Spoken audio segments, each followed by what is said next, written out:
On behalf of USAID and Resilience Links, I welcome you to Resilient Youth and Their Social Ecology. I'm Sophie Fontaine with Resilience Links. Before we begin, let me orient you to the Blue Jeans platform. On the right side of the screen, you'll see most of your controls. Firstly, if you haven't done so already, please use the chat to introduce yourself.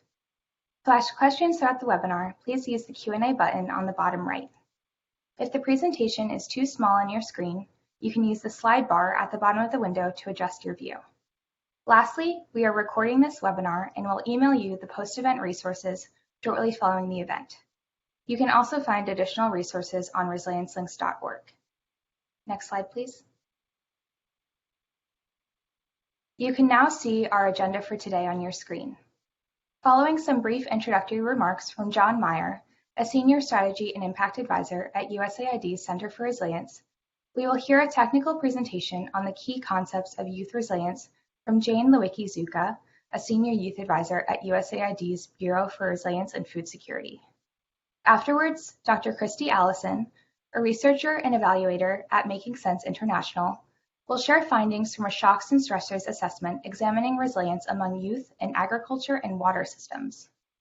Then, Rita LaRocque, the Chief of Party of the USAID BHA-funded Graduating to Resilience activity, which is implemented by the Association of Volunteers and International Service Foundation, will share findings from AVSI's youth resilience-focused activities.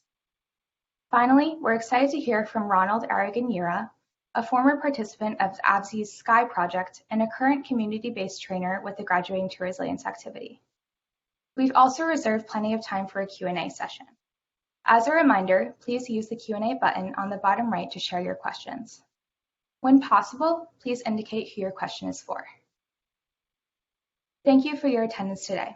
I'll now pass it to John.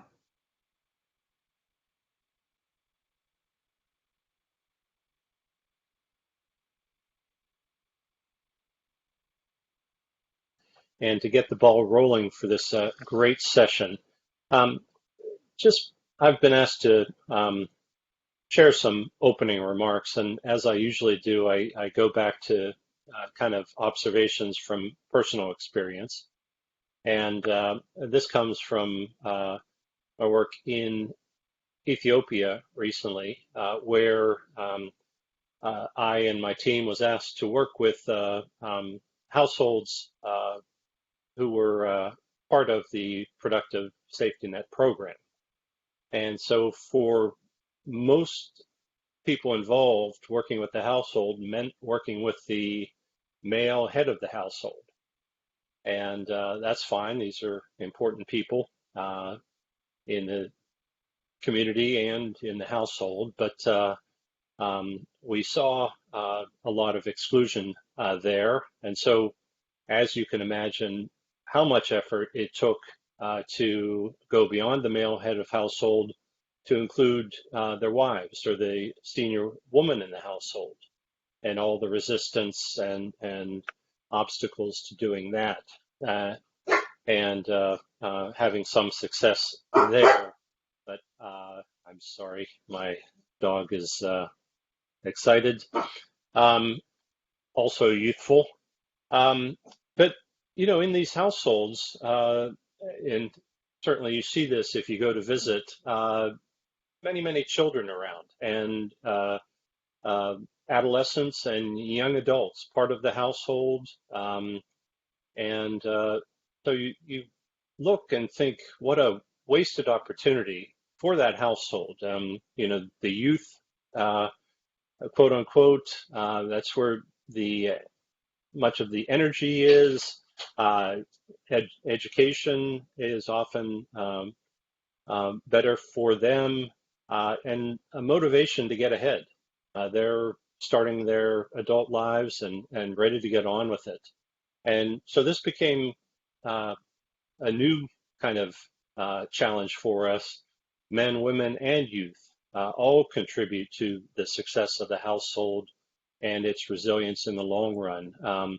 You know, these young people were often the source of new income sources, off-farm enterprises, and for better or for worse, they were migrating for work to the cities and externally. and so could not be ignored, essential to the household. But at the same time, they're not just contributors to a family, but they're individuals in their own right, dealing with risks from their context and trying to see to their own well-being and aspirations. They need resilience for themselves as well. Youth from a 14-year-old schoolgirl who risks being taken out of school or facing violence along the way, to the 23-year-old young adult wanting to become married and starting a family, but lacking access to land, credit, and otherwise. So this idea of youth and resilience is one that I've been focused on for quite a while. And so I'm very happy to see the theme for this month and for this webinar.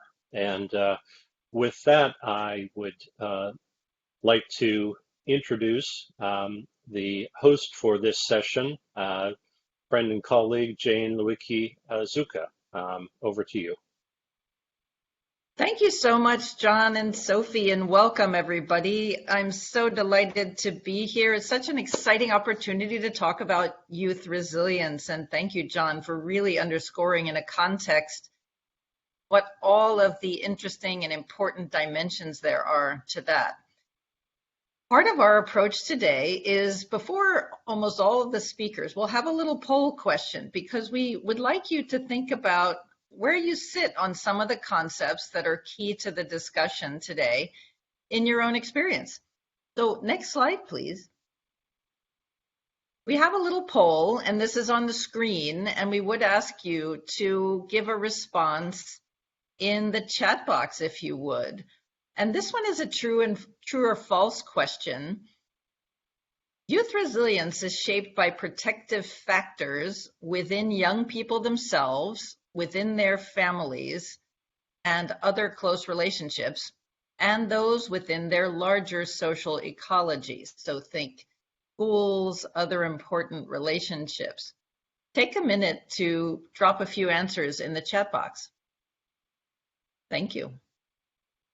And thank you for introducing yourselves. I see so many have already, and welcome from all over the world. So do you think that's true or false? That youth resilience is shaped by protective factors within people, within their families, and in a larger social ecology? And here come the answers rolling in. Thank you. Next slide, please.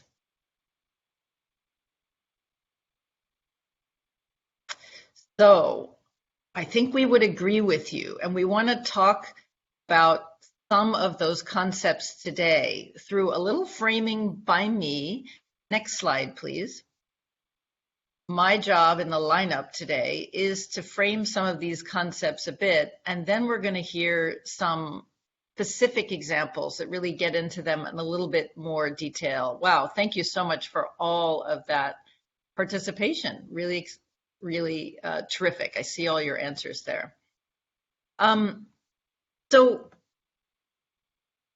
what is it that shapes young people's capacities, amid adversity? And I phrase it that way because, broadly speaking, if we're talking about youth resilience, when we talk about resilience, broadly speaking, we are talking about having capacities to positively adapt in contexts of significant adversity.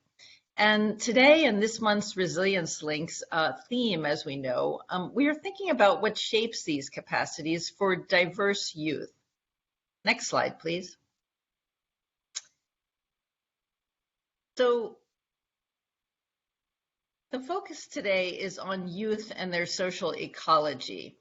And a key message is that young people's resilience is shaped not only by some set of internal or innate traits to an individual, but also by a complex set of interactions between individuals and their environment. And that environment is referred to also as a socio-ecological context that takes us into thinking about systems and how they interact. And John really started to give some examples of that from his experience in Ethiopia. And I was looking for some kind of straightforward way to define social ecology, and I found this quote, which is right there in the middle, about a definition from the field of social work that talks about social ecology being about how individuals interact with and respond to the environment around them. So that's a dynamic interaction there, a bidirectional and multidirectional interaction, and how those interactions not only affect them, but affect the society, the environment as a whole. Next slide, please. And you can go online and you will find many depictions of these notions of a socio-ecological context, often from different sectors, the health sector or the mental health sector, or even how to combat, malnutrition and diabetes, right? Looking at these interactions that are complex from the level of an individual out to all of these areas of other relationship. So when we're talking about youth then today, we're also going to think about the implications of social ecology when it comes to the pathway of human development. Next slide, please. And in particular, what does this really mean when we're talking about youth? So this slide gives a sense of how we in USAID and many people working on human development issues and looking at youth development specifically are looking at this stage of the life course. So it's one of my pet peeves. I'll start off by saying that a lot of people around the world speak to youth as a group that is overall under a certain age. Everybody under 35, the majority of the population is youth.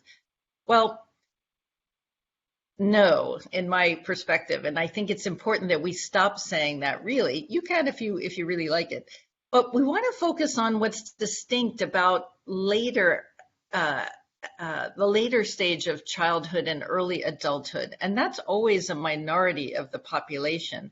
And it is very important to think about the demographic structure of any context, absolutely.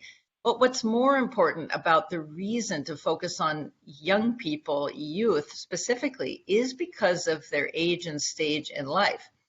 And so we at USAID, we have been thinking about this in terms of early adolescence and some age groupings, roughly 10 to 14, adolescence, emerging adulthood, and the transition to adulthood, and the associated stages of development, which involve some biosocial transitions.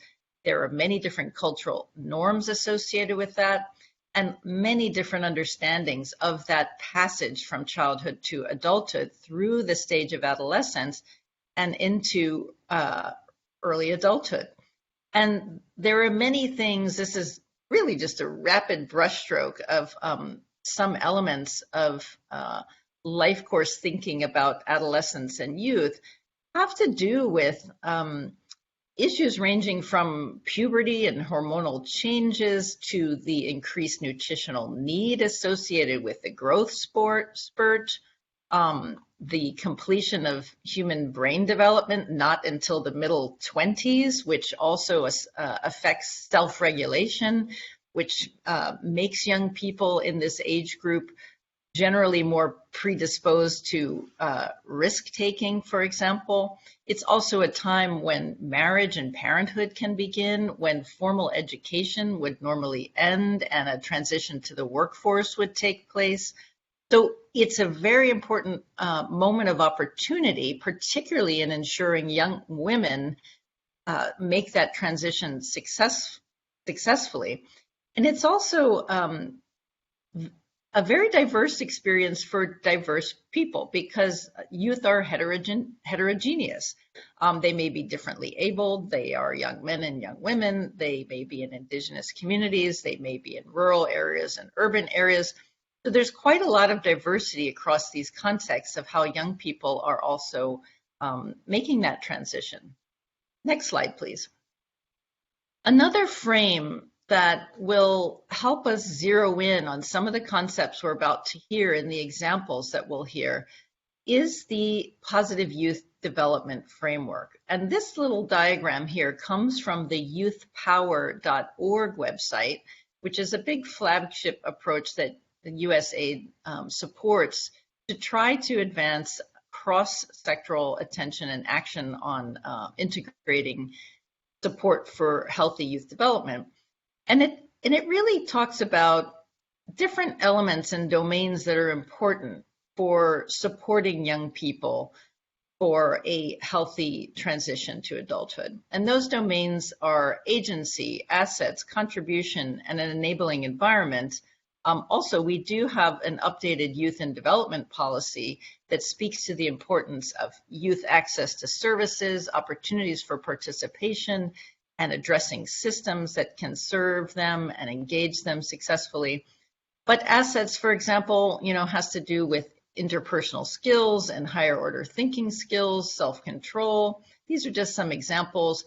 Agency, having a positive sense of identity and self-efficacy, enabling environment, bonding, at earlier ages, parental relationships and close family relationships are very important for bonding. And as over time, in later adolescence, peers become much more important.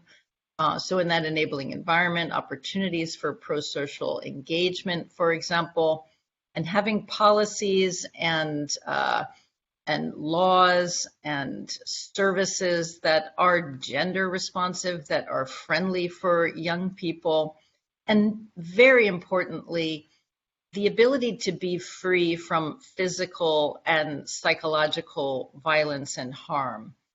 And lastly, on contribution there, youth engagement. Youth is a period of assumption of responsibility and a desire, as John said, really to start to assume more responsibility and take on leadership roles. So you can even almost see through this diagram too, and through some of those elements, that positive youth development is grounded in a socio-ecological framework. And notions of youth resilience are intertwined with that. So positive youth development is really, next slide, please, is really, it is a bridging field that spans many academic disciplines and practice areas. It has a lot of theoretical underpinnings, and in particular, human development, community organization and development, social and community change. And there is a very strong emphasis too on developmental psychology. And within this, some of the goals of the theory are to, explain young people's capacity to change and to change in directions that foster both their individual well-being and also the social good, and sort of how and under what conditions in their context this happens. So today, when we think about the concepts and the examples that we're about to hear, we want to take it to a practical level. For example, John was talking about how he was trying to approach a program that was meant to support a household, but realizing that people are experiencing their own development differently. And how do we approach that, understanding really this life stage and also the differences among young people within that life stage? So at this stage, with that bit of a framing on thinking about individuals and their connections, and also the overlay with life stage concepts, I'm going to begin to pass it over to some colleagues that are going to talk about digging into some of these concepts more and how it plays out in some of our programs. If we leverage an economic opportunity, can a young person just walk right into it? What other kinds of supports are needed given what we know about youth and their social ecology. And this means too, sometimes there tends to be, to support young people as individuals, a need for more direct service approaches that are often not strong or there. And yet when we would do that, are not necessarily going to be sustainable interventions and maybe not easy to achieve at scale. Whereas a systems change that could have more scalable impacts are also needed. So how to deal with that push-pull and try to reach some scale to address that balance between trying to approach individuals where they are and also leverage some system strengthening to be able to impact improvements with and for many more people in shorter periods of time. So those are some things that I think are interesting questions there. The next speaker is Dr. Christy Allison, who I have been, so delighted to get to know over the past couple of years because she has been our team lead for a learning activity related to youth that we've been leading within the Bureau for Resilience and Food Security. And before she comes on, I'd love to go to the next slide and ask you to think about also another poll question, which is, which of the following may introduce stressors that can inhibit youth's cognitive and physical development? Okay, think about that for a minute and maybe put some answers into the chat again. So we have conflict, poverty, migration, hunger, living without parental care, or all of the above. I'm going to check out the chat.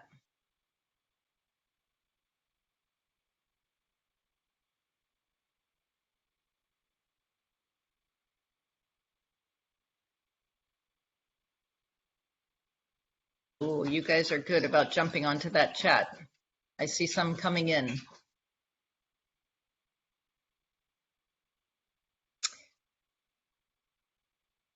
Some more may come in. Let's jump to the next slide. But I see some early adoption of people going for F, all of the above. And these are some key themes that Christy will speak about next. Thank you.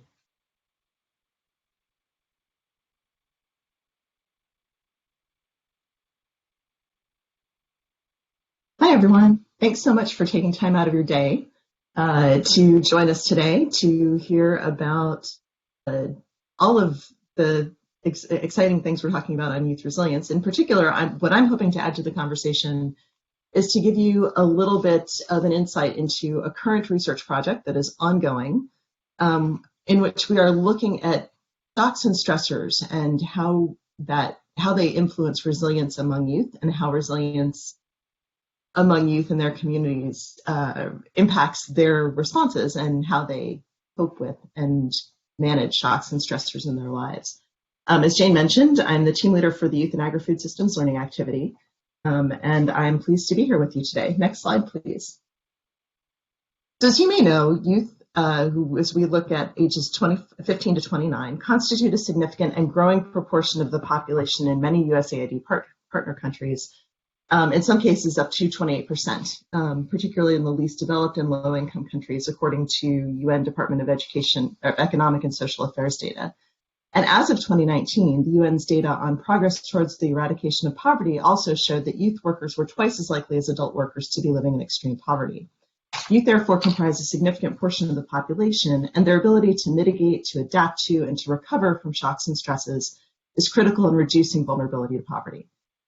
When we began this study, we conducted a number of literature reviews and some internal inventories of USAID programming. And we looked at three primary types of shocks or stressors to include in the study: COVID-19, desert locust infestations, and conflict. We selected these shocks and stressors because of the severity and the scale of their impacts and dislocations.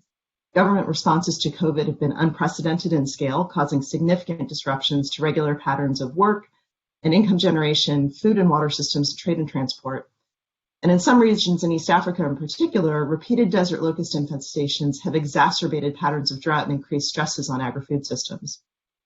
Finally, the conflict between Russia and Ukraine has resulted in fallout globally with the distribution of trade in grains, fertilizers, and other key commodities that have been critical in ensuring food security in many regions of the globe. And through all these, we're also examining climate change as an ongoing stressor and contributing factor to some of the other impacts youth have experienced. Next slide, please.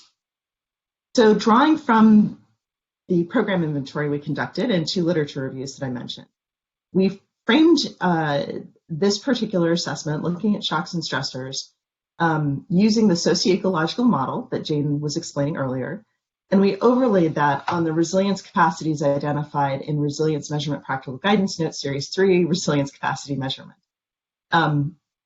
What we want to do here is understand how individual characteristics, household characteristics, community characteristics, and the larger context within which they work contribute to support and help youth move through the absorptive, adaptive, and transformative capacities, resilience capacities. So how they can respond and understand what those linkages are and how context plays into those changes.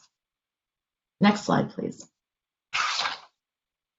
So as I noted, this assessment is ongoing. It's being conducted in 2 countries right now, in Bangladesh and in Kenya. The Bangladesh data is just coming in, and so we wanted to share some of the key results that we're seeing.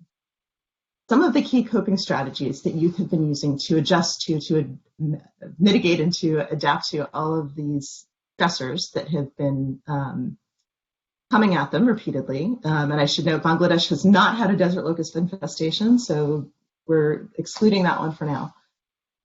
But when we look at COVID, we look at climate change, and we look at the impact of the conflict between Russia and Ukraine, what we're finding is that one of the key coping strategies is scaling back production.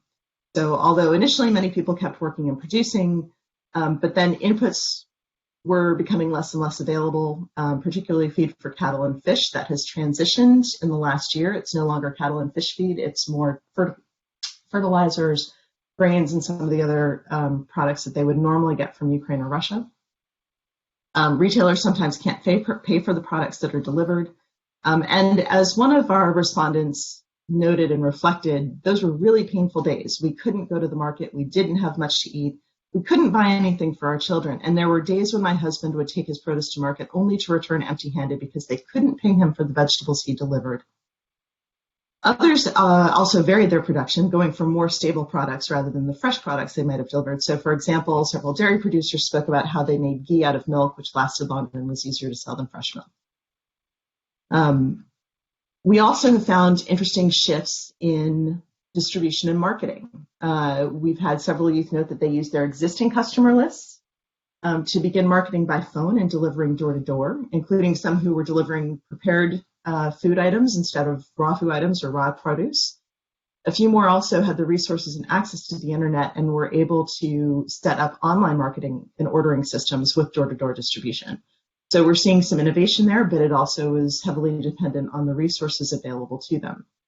Migration was another key response, particularly for young men. Although none of the young men we spoke to had migrated, they all knew someone who had. So clearly that was a common strategy after lockdowns had eased. Volunteerism was one of the unexpected coping strategies that we noticed, and it was an important outlet for the youth, providing opportunities for agency and contribution. So, for example, one young woman whose husband was a doctor organized the distribution of feminine hygiene products from the cash that she kept for her husband's practice, as no goods were coming into the village and they weren't available. So she was making sure that those needs were met, while also ensuring that there was a mental health component to that, obviously. Knowing that those needs will be met is certainly reassuring for the women in the village. Finally, we had enforced economic inactivity. Inactivity in markets and disrupted labor opportunities led to a lot of people moving back into subsistence agriculture, cultivating small plots on their properties, or perhaps, for example, cleaning out and using small ponds to raise fish for their own consumption. A few of the female youth, but not the male, indicated that they were unable to work at all, relying on family members for support instead. Youth in more urban areas had stricter lockdowns, and that lack of activity among those young women may reflect that they were in those more urban areas rather than in more rural. Another key finding that we noted was that about 1/3 of the youth across the board, male and female, who participated in our focus groups said that their studies were interrupted and many had no prospect of going back. That's challenging. It creates potentially a poverty trap for them, as they will likely decrease their earning potential over the rest of their working lives. So next slide, please. When we tried to pull out sort of what were the key supports and the key barriers, so what was it within those environments that supported the youth who were able to make a go of things, and what were the barriers for the youth who were not, one of the key things that came out was youth creativity. That was really important. If they could have a vision, if they could find a way forward, a path for themselves. Existing relationships with buyers and vendors, that social capital within the market system was critically important for those who were able to recover and to find a path forward despite the lockdowns and despite the challenges they faced. The other was optimism and persistence. Almost none of the ones who were successful off the bat. It took grit and it took, keeping at it to make things work. So those were the key factors that were important for them. The key barriers, however, were that most of the targeted assistance that was available within Bangladesh excluded most youth. Certainly the youth in rural areas and those who were working in agri-food systems, they were viewed as having some resources that could support their families despite the lockdowns, and assistance was really only available for the ultra-poor, primarily in urban areas. Lack of support at the family and household level was critical, and probably, although not the one most mentioned, it was the one that was most poignant in all of our research, where, for example, there was a lot of pressure on young men to be providers, and we heard examples of families falling apart and even young men committing suicide when they weren't able to achieve that. And there was a lot of pressure on young women not to be perceived as burdens on their family. We heard stories from multiple women about older brothers who were ready to marry them off, whether they were ready for it or not. We heard a number of stories about young women who had contemplated suicide for one reason or another. And part of the challenge there was that there was a lot of uncertainty and a lack of information. They couldn't plan for the long run. They didn't know how to move forward, and they couldn't see a light at the end of the tunnel. Next slide, please. So we wanted to share some of our key takeaways. So number one, those shocks and stressors that they experienced in that stage of adolescence really has become a frame for their hardship. The COVID was a bigger struggle than independence in their view for many of them, and the psychological and psychosocial impacts are really only beginning to be understood, I think. One of the key drivers in those outcomes, as I've mentioned along the way, is those individual and youth characteristics. Those who had resources were able to leverage them and turn those into some form of success with some optimism and grit and persistence. Others who didn't were left with very little that they could do. And finally, we did ask the youth what supports would have been useful, and what they identified primarily were highly tailored to their local context and not readily scalable. And all of that fits within the PYD model that Jean noted. It's to some extent what one might expect given what we understand about resilience. On the other hand, that makes it very difficult to program. And so I look forward to hearing our colleagues here for the rest of this to have Rita share with you some of the things that they have done to successfully program in these kinds of situations. And so Jane, I'll hand it back to you.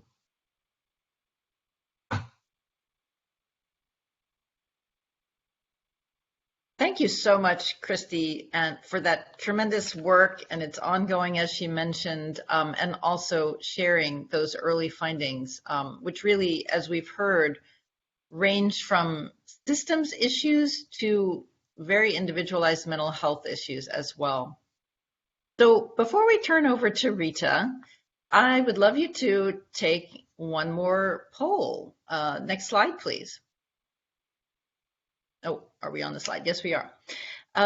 So what do you think some of the key program approaches are that facilitate economic inclusion of youth? We've got some choices here. Life skills, coaching, market linkages, all of the above.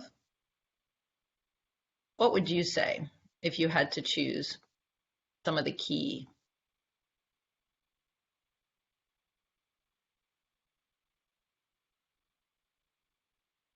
Moving over to the chat to see if some answers are coming in.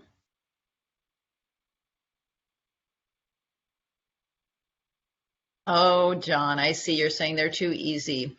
Well, we had a really complicated one before that might have seemed a little too technically in the weeds, which we can talk about during the chat or the discussion to come. But yes, your next slide, please. You're landing on all of the above, and we do want you to be able to take some of these things that might seem simple in one sense away with you as concrete things that you recall from this session today and that will be highlighted in what we hear next. And these economic inclusion programs have been absolutely, critical investments and learning experiences for how to address these various bodies of evidence and realities that people experience as individuals within households and families and in a wider society. So without further ado, let's hear some more about that from Rita. Welcome, and thank you so much for being here. Over to you. Thanks so much, and I'm excited to be here, especially since the responses seem very simple. So I take the chance to try to talk about what we are doing and how the things that we've been doing with young people are helping young people, what we are doing that help young to become more resilient within the environment. Next slide. Very quickly, I work at AVSI Foundation in Uganda, and it's a 50-year-old organization this year. We just celebrated a birthday, and we do a lot of work in various sectors, as you can see there. In Uganda particularly, we work with about 33 different projects on agriculture to make sure as we work, whether you're a young person, an old person, you become more aware of your value and your dignity, and you become active in your own development. We can go to the next slide. So I'll just start off with this one example of an economic inclusion program that we were very privileged to have run, funded by USAID. And it ran for 7 years through PEPFAR funding. It was about $40 million. And we're working with 25,000 households. Now, I want to emphasize this is households. If you recall, when John was speaking about his experience in the beginning, he talked about household, but then at the same time, talked about the individual.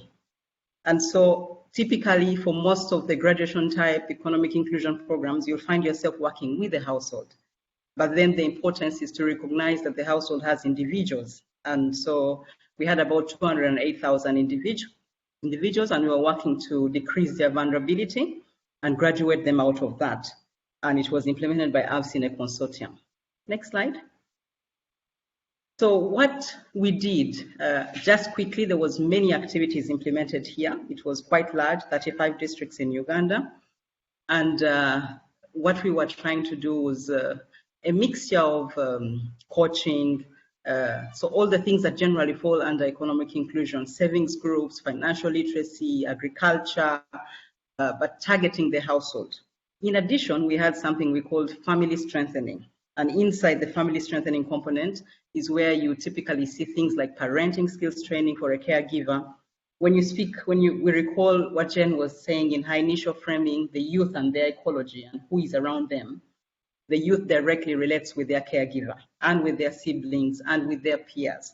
And so parenting for us was critical because the caregiver is this adult that's in the life of the youth.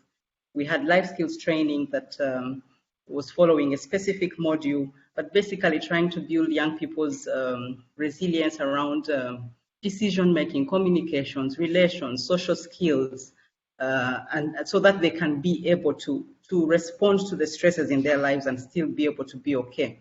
and a couple of psychosocial interventions done for the community dialogues, referrals in case young people had certain needs that we couldn't meet by the program directly.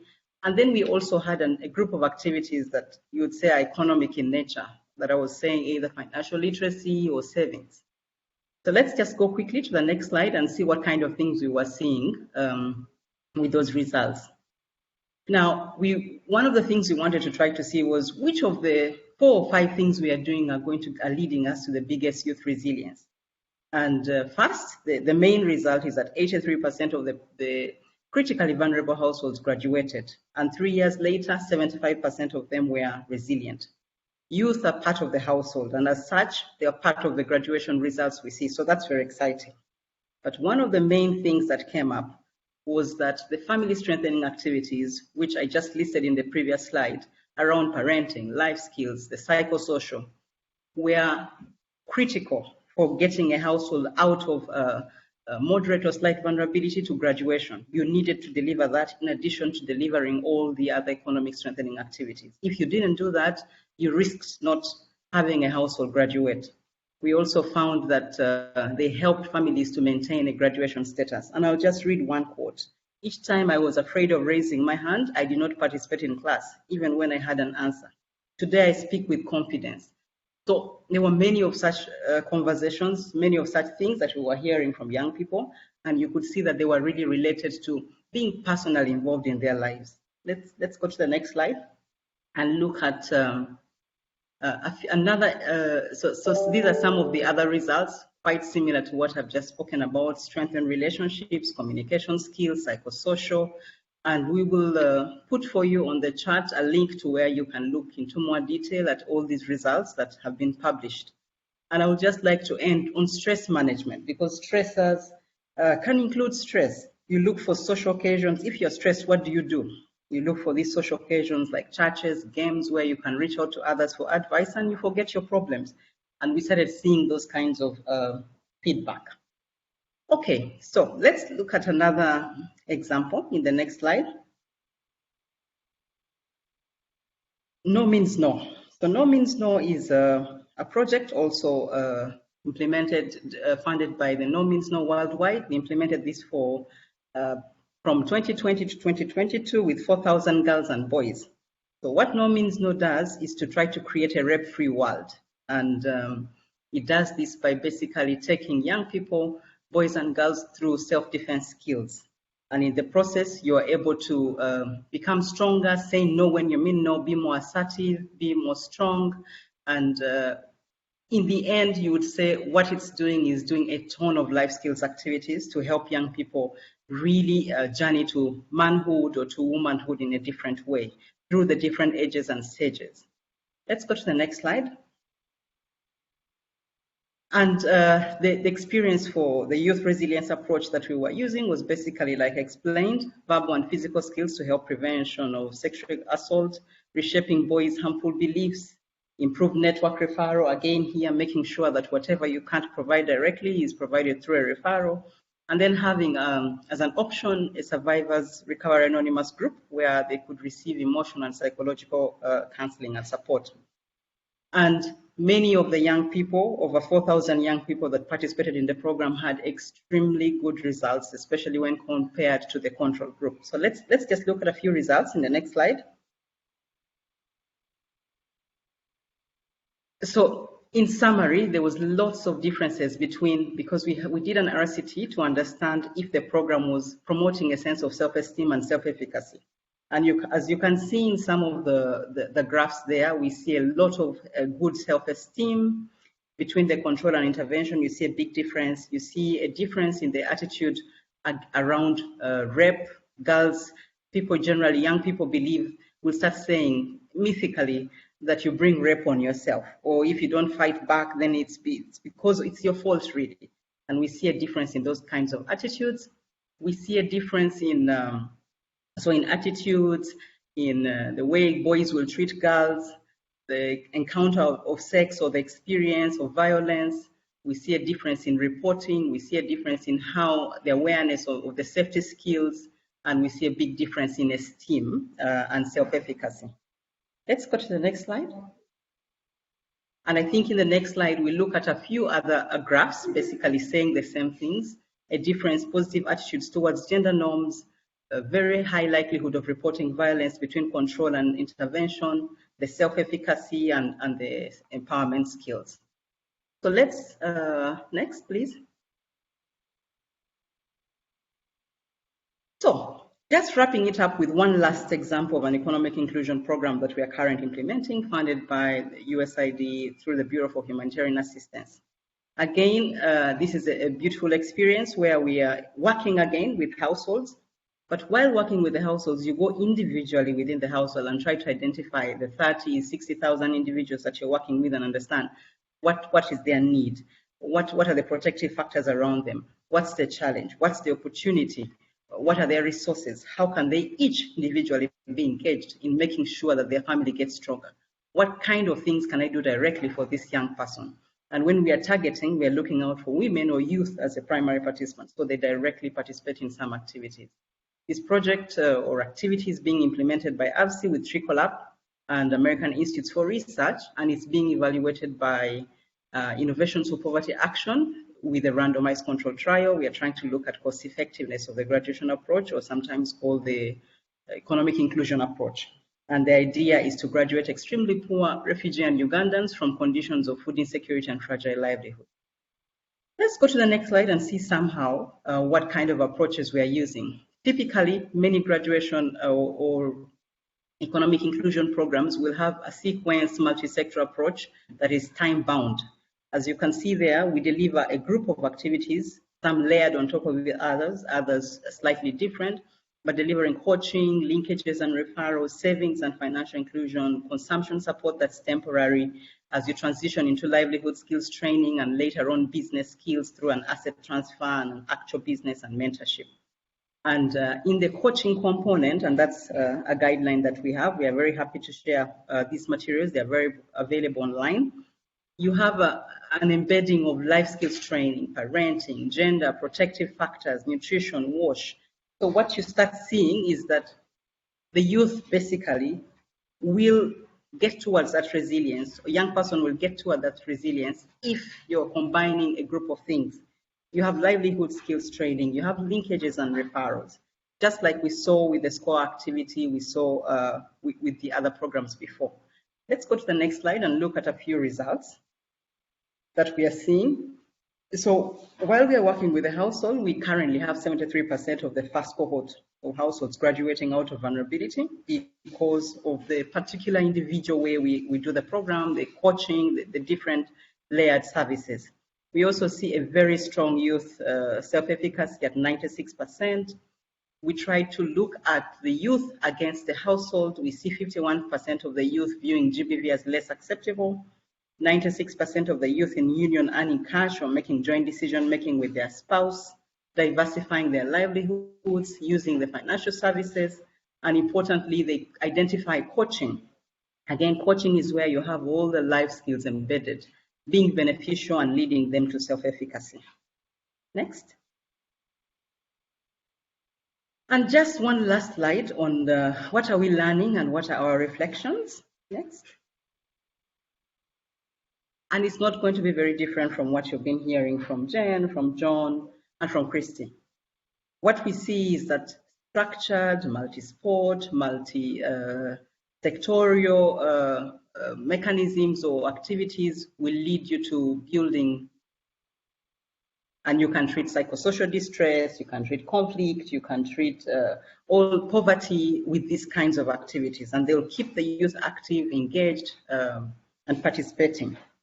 We have also found through the randomized control trial with IPA for the graduating to resilience activity that when you work with a group of youth, you might be more effective than if you're working with an individual youth. So the more you engage them, the more you utilize or leverage the peer support, the better. We've also seen that households identifying coaching, savings, asset transfers, one of those things that really is most significant for them. The family approach is critical. You cannot work with a young person alone. You need to work with them in an inclusive way, thinking about their family, their community, and how they relate. And then, of course, youth resilience can be built best when interventions target various layers, the youth, the family, just like that model where you see the youth and the family and the community. Soft skills are critical. At the same time, engaging and working with youth peers is efficient and scalable. And as I close here, I would like to introduce us to Ronald. Ronald happened to is an interesting person to listen to, given that he participated in one of the activities, one of the economic inclusion activities, as a young person, as a youth, but then later on got employed, and he now works on the activity and helps build youth resilience and family resilience by himself. But before I do that, I'll turn it over back to Jen. Thank you so much. Thank you so much, Rita. That is such a rich and long experience and so important, really impacting hundreds of thousands of people within short periods of time and addressing those very important multiple dimensions. So nothing more for me to say at this moment, but also welcome to Ronald, and really excited also to hear about some of your experiences as a young people having interacted with these programs and now also being part of them with other people. So I'll turn it over to you, Ronald. Yes, thank you very much. I'm going to concentrate much on audio, youth network. Yeah. My name is Ronald Arganyela. I hold a bachelor's degree in business administration of Uganda University, and I obtained a certificate in agricultural vocational and educational training of Wamanja Business Technical Vocational and Educational Training for refugees and host community. I work with the AVIS as a community-based trainer and under the Graduating to Resilience project. And I'm actually deployed in Bwizi sub-county, one of areas in Kamenge district. Before the intervention of the project to my life, I was unable to express myself in public due to low self-efficacy in case a point of dodging a community village meeting in my area. I looked at myself as an object because I was not aware of my values as a person who can cause a change or who can be a subject. In fact, I had no hope of causing any change of development in my community. Most importantly, I had no hopes and ideas of saving or investing for the future. But then after the intervention, because I underwent this program, the Skilling Youth for Employment program, where I was skilled, so after the project, I was employed. That was in 2018. I got employed by AVC as a community-based trainer till now. As a youth, I acquired a lot of skills in horticulture and piggery production through trainings, and I continuously got mentored in community development work as a trainer.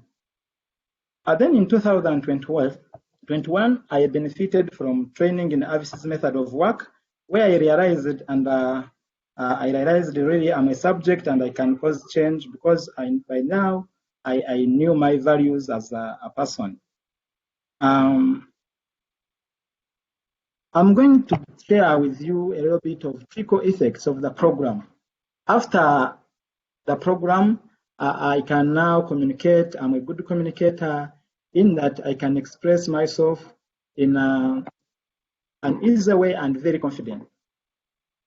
In regards to my work, I am able to train participants who are even older than me. But these participants, of course, they are with the youth. So I'm actually training participants, these households members, together with their youth in different fields. I'm training them in farming because I was skilled in that. I'm training them in saving wash, that is water, sanitation and hygiene, then food security and nutrition. For now, I have witnessed adaptation and replication of knowledge and skills by participants. For example, they are saving in their VSLA groups, those are village savings and loans associations, they have established their kitchen gardens, so they have a plenty of vegetables in their homes. They are affording, and they can eat now 3 meals a day and of a balanced diet. So I'm so really happy because I'm causing change to their lives. More so to my community, I have employed 2 youth who are out of school because for those who are in school, I cannot actually interfere with them. So I employ those who are out of school, and they are taking care of my animals. I have some goats. I have some 3 cows now that I've actually owned, and I hire casual labor to work on my small vegetable gardens because I really like vegetables and I'm engaged in farming vegetables. I believe in myself that now I am a protagonist. Thus, currently I am doing mentorship and coaching to people who are interested, especially in horticulture, that is planting of vegetables. And for now, I have 3 community members that I'm actually training the construction of. It is actually the IMO system of rearing pigs. So these are indigenous microorganisms. They are chemicals you apply in the sty of the pigs, and you don't experience any smell. As I conclude, I am so really now a resilient youth who is capable of bouncing back to his normal life in case of any shock or crisis. For example, just of recent, we had a pandemic, and I was able, though the coronavirus pandemic, it actually disturbed the lot, but I was able, because I had my poultry, so I could sell and get a living when everything was actually locked. I'm now very grateful to USAID people. Those are people from America, the Avis people, because of empowerment, the techniques, skilling, trainings, and the mentorship they have given me. I'm so really happy to the Sky project I was trained for employment, I was skilled for employment, and I'm now employed. Thank you very much for listening.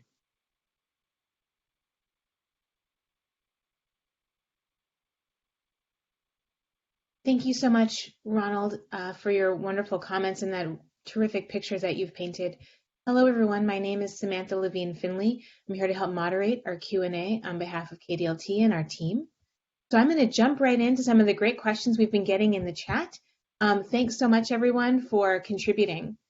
Our first question is for Christy, and the question comes from Sita Conklin.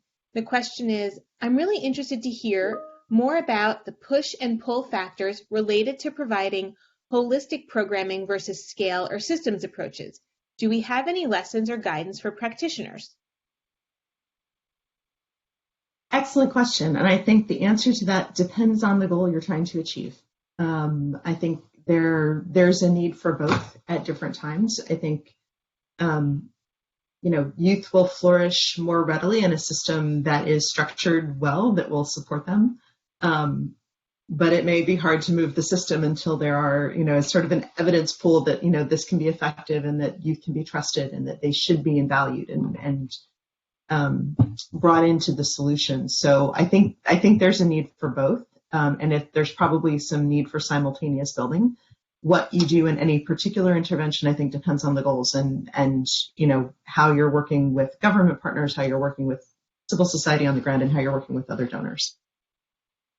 Thank you very much, Christy. Just wondering if Jane or Rita have any other comments they'd like to add into that response? Sure, happy to do so, but maybe just something close because it's connected to another question around the resilience, the measurement, the choice of the youth, and the kind of stressors. I'll just make a few comments on those things. So one of the first things that you do if you're working with a household is, depending on what you're looking for graduating to resilience, we are looking for extremely poor households. And so a youth-led household that's extremely poor would essentially qualify because they would, through a participatory appraisal process, will be identified as one of those that needs the attention and care that you can provide. And so you would enroll them in such a manner.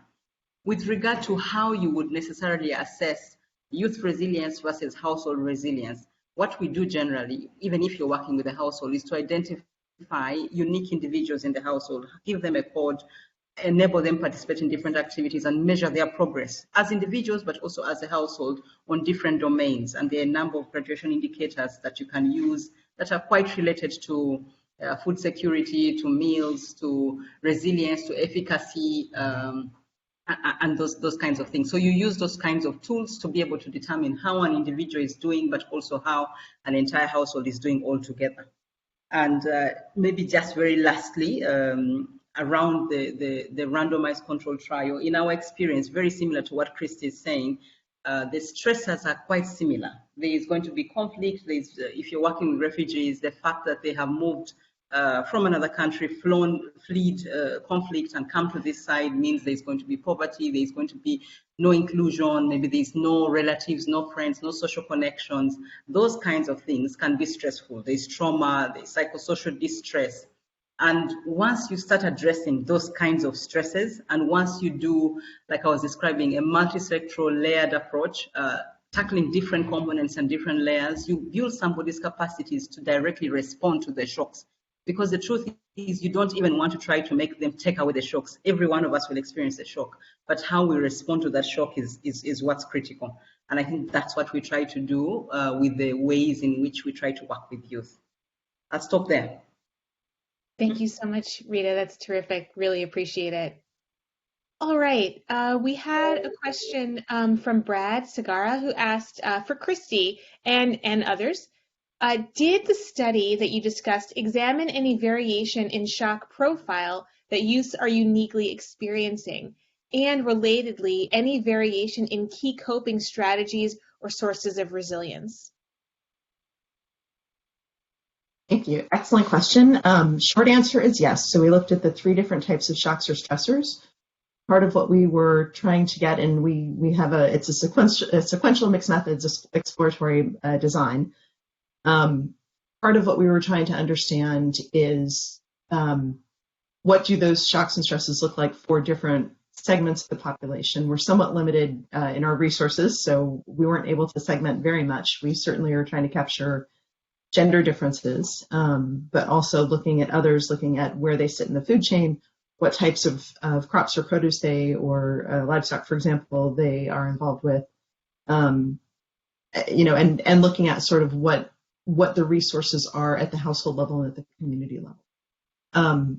So we've been trying to sort of disentangle as much of that as we can, but there's certainly, I would say, a lot more opportunity for future research in that area as well. Thanks, Christy. Really appreciate that. All right. Our next question is for Rita. How did you measure the resilience capacities of the youth along the ecosystem? How did the program ensure the youth do not fall back during unpredictable shocks and chronic stressors, such as high taxation for businesses and livelihoods? Thanks. So I did try to respond, but let me just expound a little bit. So definitely I was saying that each of us must experience a stress or a shock for you to be human. If you were around during the last 2 years, you definitely experienced a shock like COVID, and it affected several businesses. So some of the things that we will do is try to give you the skills to respond. How do you analyze this situation better?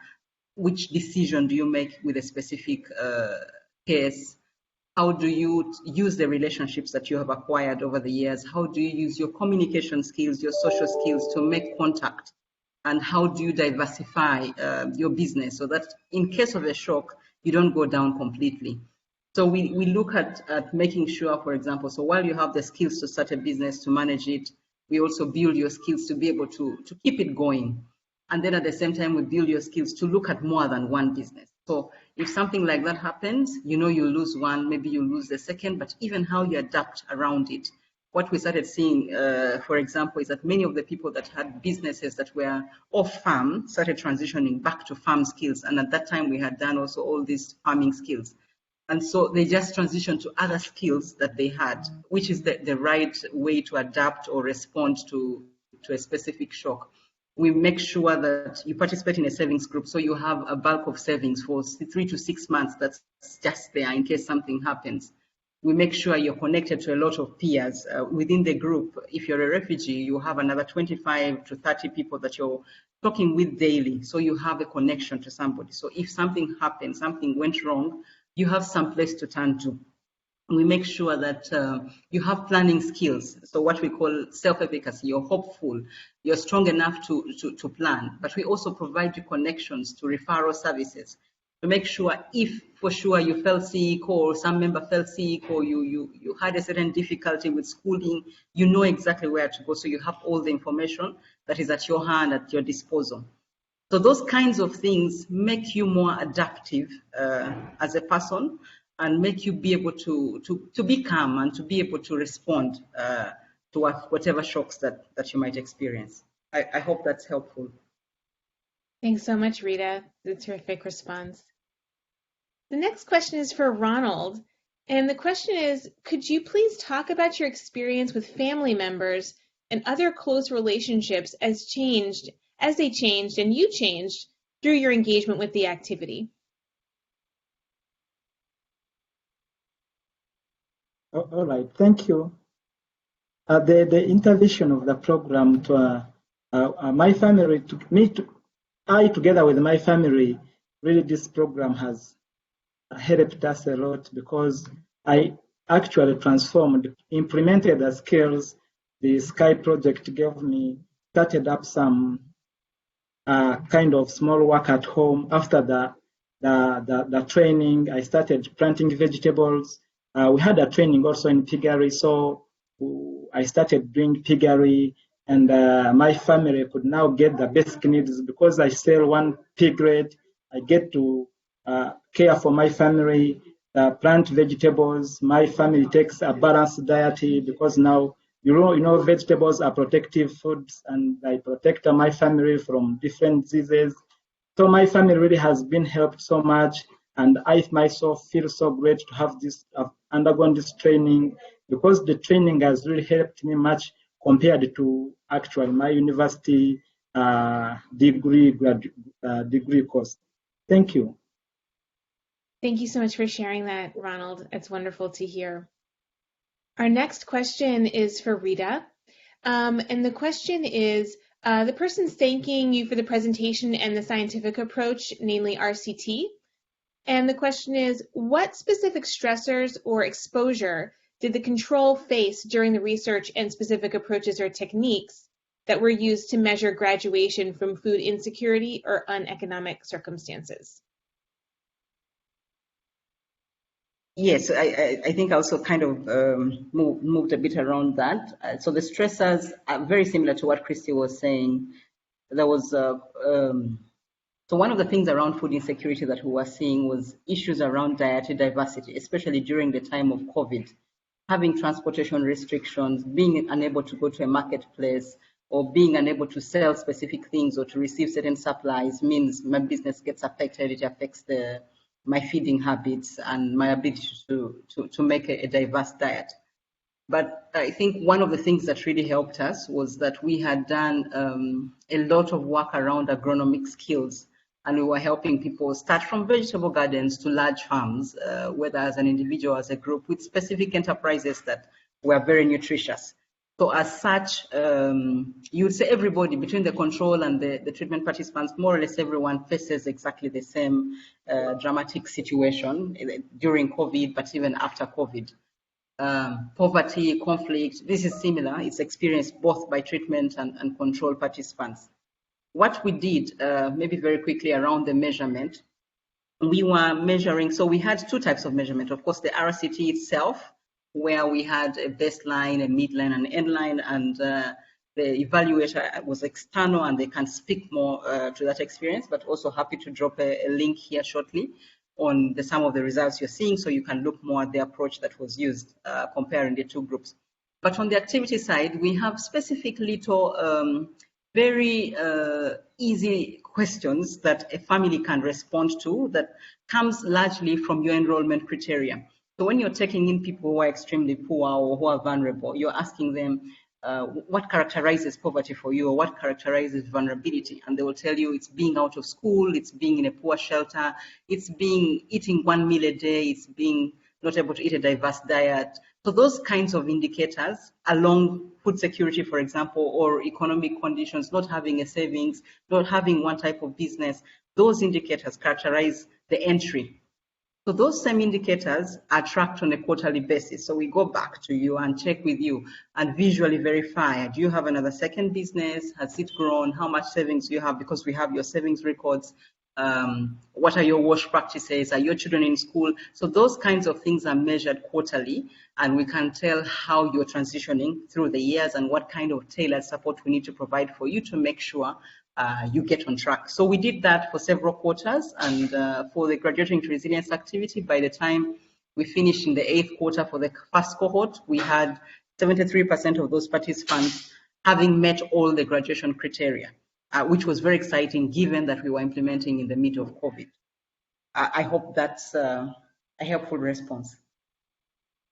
Yes, thank you so much. Our next question is actually both for you and Ronald. And the question is, about learning from engaging both refugee and host community youth. Were there any key issues to consider in terms of the tailored approach and also how the communities interact? Perhaps Ronald, if you'd like to start, and then if you have any reflections there, and then Rita. Over to you, Ronald. Yes, let me start. Thank you. The activity actually involved both host community and the refugees. I personally, where the program was taking place, it was a mixture of refugees and nationals. And this was of more advantage to me, I can say, because I got to learn many languages, different languages from there. I can tell you now I'm a linguistic. I can speak Swahili, I can speak Kinyawisha, I can speak Kinyankole frequently, I can speak English. So, and these other languages, apart from English and Kinyankole, were all acquired from interacting with refugees that I actually found in the program. From there also, I started, I told you I started this to implement the skills. So together with the refugees, we are interacting. Actually, we are like brothers and sisters because they come to my home, I go to their home, and we feel like no one is out of the game. They are our people. Actually, we always say we and the refugees on the same road. So I'm very, very much privileged and happy to have interacted with these people because now we are together and we are all well. Thank you. Maybe I can hand over to Rita and say something about that. Thank you. Sure. Thank you, Ronald. So our experience is that refugees and hosts are different. There are certain similarities that they might have, but definitely the stressors, the shocks are slightly different, and they might be worse for. So in our case, for example, when we were assessing to enroll, we found that about 90% of the refugee population were eligible, while the host was about 70%. That already tells you that some people are slightly better, even if they're just around the same area. Access to resources is different. So a refugee has started by 30 meters of land. A Ugandan will have vast amounts of land, and therefore even the amount of engagement with land will become more different. Social connection, I think for me what's most important is the ability to connect. Imagine yourself in a place where you just arrived, you don't really know your neighbor, and you don't have relatives because some remained behind. Many of us live maybe close to a mother, a father, and you run out of gas and you just walk to your relative's home and pick something. So having that social connection is critical, and for host communities, that's something that they have. In our experience, they all started off, refugees started off a bit worse, and over time, the host community was moving faster towards graduation. We were lucky that by the time we finished the 8th quarter, let's say, they had caught up. So it took a bit longer for the refugee group, the youth and household to come towards that resilience, but eventually they got there. So it will just take a little bit more, maybe 1 or 2 quarters more versus the host community, given these differences. But I can't say that they're dramatically different because the access to resources, they're in the same location. The way our settlements are based is that you live here and the refugee lives here. The only differences are those kinds of things that I was speaking about. Thank you so much. I could jump in and say maybe add a little something on that as well. I feel like another really important component here that is underneath all of this change too is the economic opportunity that agriculture presented, among other things, but your ability to pursue that and have some ability for it to impact nutrition, some subsistence, etc. And when you mentioned the different levels of access to resources for host communities and the refugee communities, what is also, I think, really important in the Uganda context is the enabling environment and the legal and policy system that allows the refugee community to cultivate and also to have some freedom of movement. And I wonder if you would also agree with that, Rita and Ronald, too. And if you think there are also some special roles then that different youth may have, do young men, take advantage more on behalf of the family of some mobility versus young women? Are there, gendered roles that begin to emerge, for example, that point to certain coping strategies that you ended up pursuing based on interest, but also that kind of context and the ability to pursue that opportunity, which is related to social connections and in addition to economic inclusion. Over. Thank you. Rita or Ronald, any other reflections? Yeah, sure. Let me just say a few things to add on to what Jen was saying. Yes, I agree that without any doubt, the policy environment in Uganda for refugees is very, very responsive. It's probably one of the most progressive policies because like I said, you live side by side, you can get out and find work elsewhere, you can have a training opportunity, you can get back in school. You might have certain impediments, but they're not going to be that major. And I think that enabling environment makes it much easier. We have joint plannings. You have an education response that takes care of both refugees and hosts. You have a livelihood response plan. There is something that the planning is happening in such a way that there is a lot of integration. So it does help. Regarding the gendered roles or the youth roles and how that might affect certain or change your activity or the way you work, indeed, I think for the refugee populations, most people that you have are going to be either women or youth in the first place.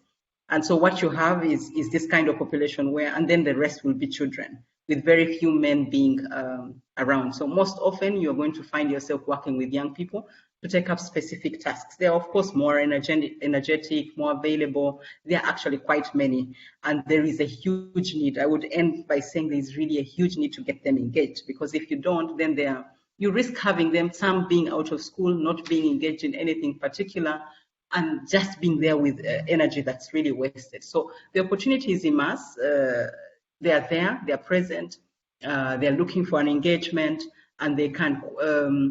usually, of course, I think the experience also is that they want to get something that brings cash quickly. And so things like apprenticeship, things like they will probably shun a long-term training for a shorter one. So you need to adapt your programming a little bit towards, because they would rather do, for example, a casual labor thing at somebody's house and earn a quick pay and then get off. So if you are transitioning your programming around youth and that you want to try to make sure things are very short, but they bring in the earning quickly. So even when you're thinking about the value chains or the enterprises you want to work with, how short are they, how quick are they, how lucrative, at what point do they engage? Those conversations are critical as you think about the role shift and the kind of youth, female or male, that you engage with. Thank you, Rita. Terrific recommendations. I'm glad so many people were here to hear that as well. We're going to ask just a couple of more questions before we conclude. The next question is for Christy. I'm curious if you looked at the role of disinformation in youth resilience and food security. One example of an impact of this is related to COVID-19 disinformation in India. There was disinformation floating around about a link between COVID and chicken. This resulted in a 70% drop in the price of poultry and mass culling of chickens, impacting countless smallholder farms. Disinformation plays into how people understand and engage with the shocks and stressors identified. Christy, any reflections on that question about disinformation? Yeah, it does absolutely. We our scale is fairly small, as I said, so we weren't able to include that as a specific question. We have, however, seen in the data coming out issues that youth cited around sort of the changing information over time and trying to cope and adjust their livelihood strategies around those pieces of information. So there's certainly base coming out of our study anyway for additional look into that. But we weren't able to take it on. I did note in the chat, and I would share for others who aren't monitoring that, but many new youth programs are including sort of a digital literacy component to try and help youth better deal with the amounts of information and bad information in some cases that comes their way through a number of channels. So I'll be looking forward to those evaluations to see how those are proceeding. Thank you, Christy. Okay, I'm gonna ask the next question. What are the best strategies that we can make our youth in Somaliland become more resilient? Do we need to create more youth platforms that advocate for the issues of young people, or do we need to empower their economic status by creating and establishing businesses that young people are leading? This is a question for Jane, Christy, and Rita. Jane, would you like to start? Sure, that's a great question. And I think the first part of it is, resilient in what ways? I feel like what we've been talking about today speaks to resilience at different levels. So I think we've heard that there are a lot of skills, life skills that are incredibly important across the board that young people need opportunities to develop. So that is always important. Soft skills, for example.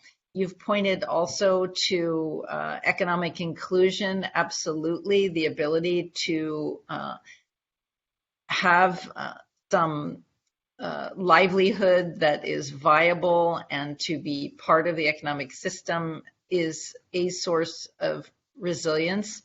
I think you will have critical gender issues. We haven't talked as much about gender so far, but gender inequality is really associated with poverty, with malnutrition, with weakened resilience outcomes.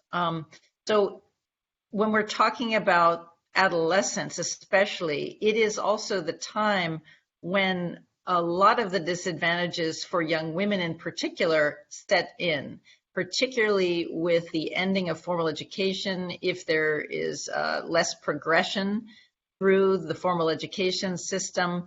So we do have data that show that an additional year of education is associated with more earnings over time, over the lifetime, for example, and also is associated with less chance for early marriage or forced marriage, related protection issues, pregnancy risks, all of which are associated with less resilience among young people.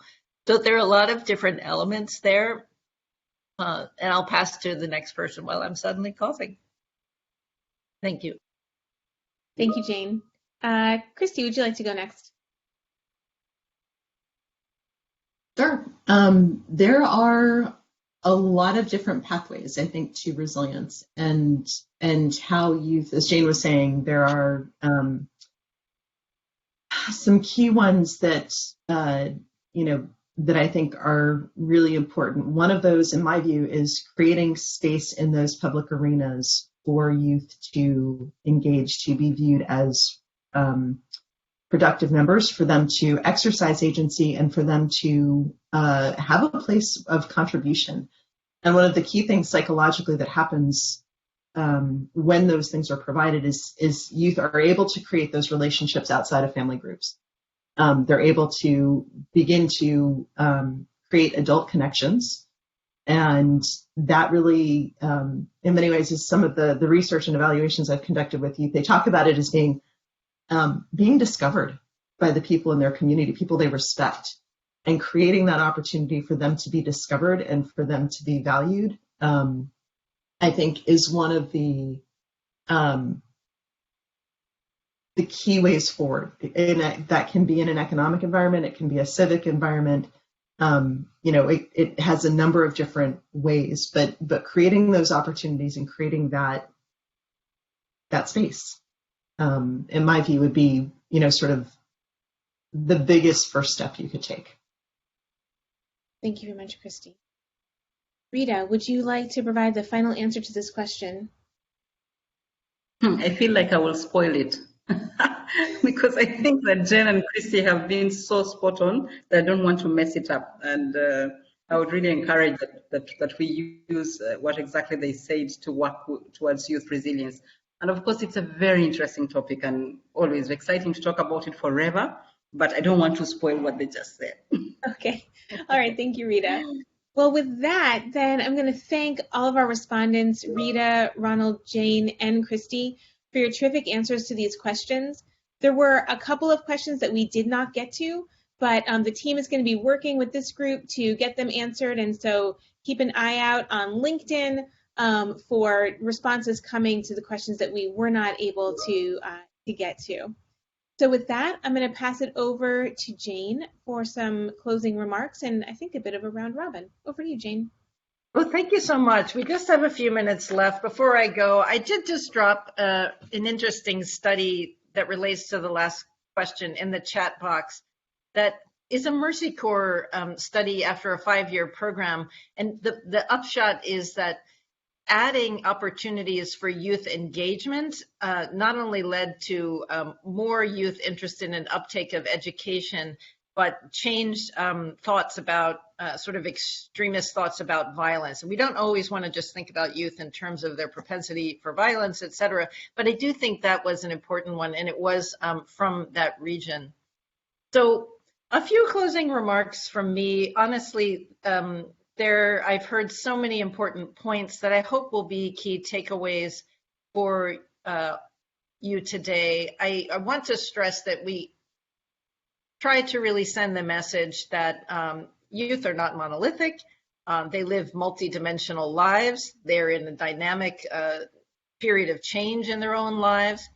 And that we really do need to understand youth resilience as related to a social ecology, as a dynamic set of interactions that involve some inner capacities and capacities that are part of other arenas, other relationships within families and households, communities and societies. And then we also tried to link that to some of what we are seeing about the impacts of current layered crises from what Christy was talking about. And I think out of that, among other things, the issue of mental health and psychosocial support and the devastating impacts of exclusion from programming that could be supportive to young people, even within their own households in the context in Bangladesh is sort of coming out of that work there. And I think that leads us also to remembering as well that these are multi-sectoral challenges, and often we do program more through the lens of one sector. So how do we intersperse these connections more in the investments that we make, often even in the same space?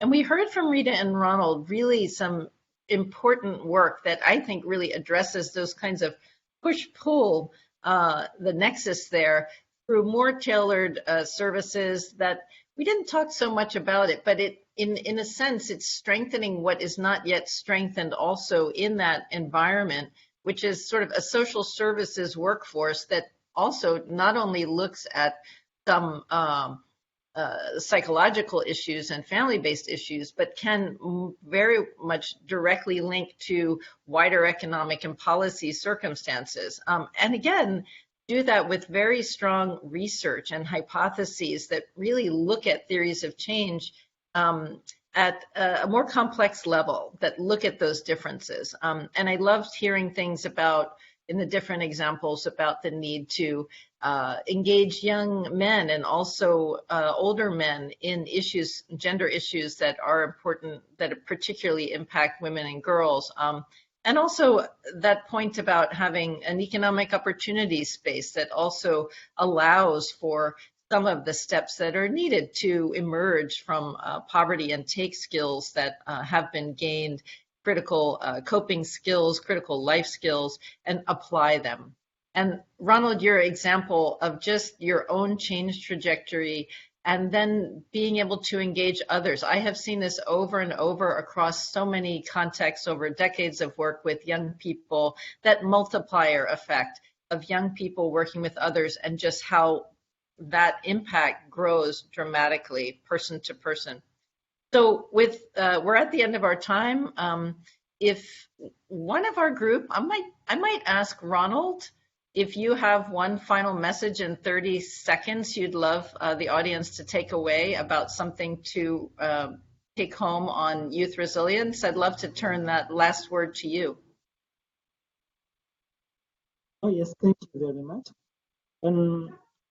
What we can take home as on youth resilience, I think this is all about skilling youth first, because if youth are not skilled, they won't do anything.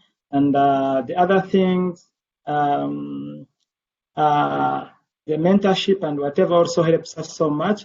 So I really appreciate the skilling.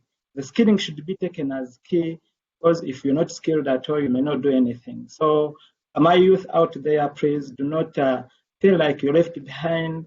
They should actually start with the small they have. Whatever they have, let them start with that, and the outcome will be big. Thank you very much for this opportunity to participate here, and bye.